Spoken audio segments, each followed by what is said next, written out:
পররাষ্ট্র উপদেষ্টা মোহাম্মদ তৌহিদ হোসেন বলেছেন, সব দেশের সাথে আমরা সুসম্পর্ক চাই, সম্মানের ভিত্তিতে, সমতার ভিত্তিতে।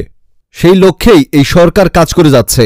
ভারতকে আমরা স্পষ্ট বার্তা দিয়েছি, আমরা ভালো সম্পর্ক চাই, তবে সেটা দুপক্ষেরই সমান স্বার্থের ভিত্তিতে। বাংলাদেশের বিরুদ্ধে প্রচণ্ডভাবে প্রোপাগান্ডা চলছে। আমরা জানি এটা একটি সার্বিক ষড়যন্ত্রের অংশ। যতটুকু সম্ভব আমরা এটি মিট আপ করার চেষ্টা করছি। যারা আমাদের কথা শুনতে রাজি আছে তাদের সাথে কথাবার্তা চলছে।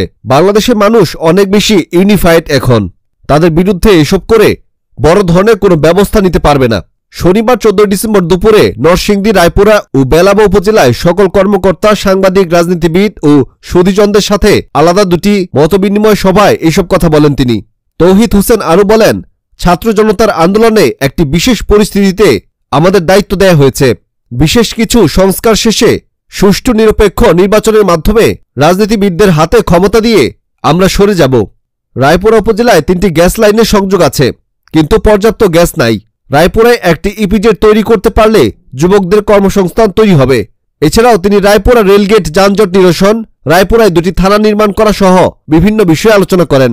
রায়পুরা উপজেলা নির্বাহী কর্মকর্তা মাসুদ রানার সভাপতিত্বে উপস্থিত ছিলেন সেতু বিভাগের সাবেক সচিব মোহাম্মদ জাহিদ হোসেন, এমআরডিআই এর অ্যাডভাইজার শাহিদ হোসেন, বাংলাদেশ জ্বালানি ও বিদ্যুৎ গবেষণা কাউন্সিল বিইপিআরসি চেয়ারম্যান সিনিয়র সচিব মোহাম্মদ ওয়াহিদ হোসেন এনডিসি, বাংলাদেশ বিমান বাহিনীর সাবেক এয়ার কমান্ডার মোহাম্মদ খলিল হোসেন, নরসিংদী জেলা প্রশাসক রাশেদ হোসেন চৌধুরী, নরসিংদী পুলিশ সুপার আব্দুল হান্নান, সহকারী police super Raipur Belab circle Afsan Al Alam, সহকারী কমিশনার ভূমি শফিকুল ইসলাম, রায়পুরা থানার অফিসার ইনচার্জ আব্দুল জব্বার সহ সাংবাদিক ও রাজনৈতিক নেতৃবৃন্দ।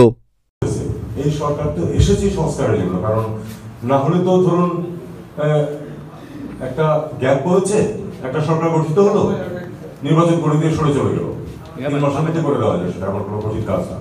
কিন্তু যারা এই পরিবর্তন এনেছে তারা কিন্তু সংস্কার চেয়েছে